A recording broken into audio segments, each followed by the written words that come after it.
think that you have to, at some point, establish a value for yourself.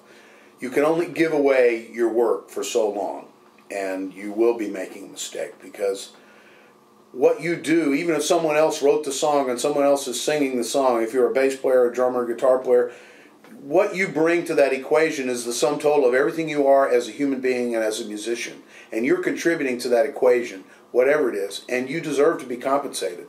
And it's not so much what you don't do, what you don't want to do for too long is give it away, because you do have to meet people, have to get out there, and you don't show up at a jam session and charge money to jam with someone.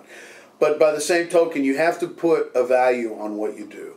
I think as a songwriter, it's very important to not use the phrase, I want to sell my song, because that implies, to those of us in the business, that implies a whole other thing, and you think of Willie Nelson selling Nightlife on Lower Broadway for $50 to somebody, and it's sort of like a red flag, I think, for people in the business when they hear that phrase, and I've corrected a number of people on that one.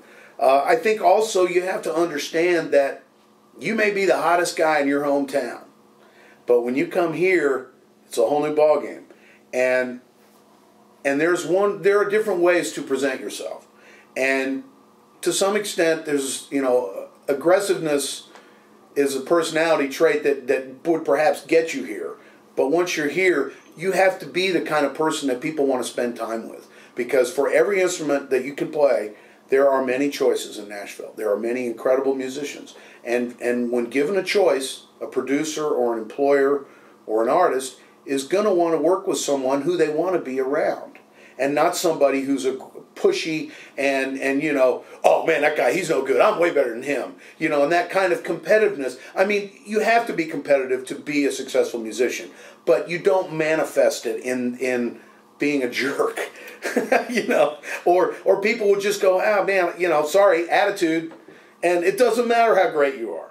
I mean, I came to town as a pretty high energy bass player, and I'd grown up playing rock and roll and jazz, and I was like ready to knock Nashville on its ear with all the bass solos that they'd never heard before. And as fate would have it, within a few, not very long of being in Nashville, my first real job was playing with Guy Clark.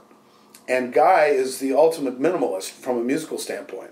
And it blew me away, because it gave me a new appreciation for the song. And all the hot bass licks in the world are never going to make Desperados Waiting for a Train a better song, because it's a great song. It doesn't even need a bass. But how great was it for me to get to play that? And I learned from Guy the power of the words and the lyrics and the power of the song. And Nashville's built on the song.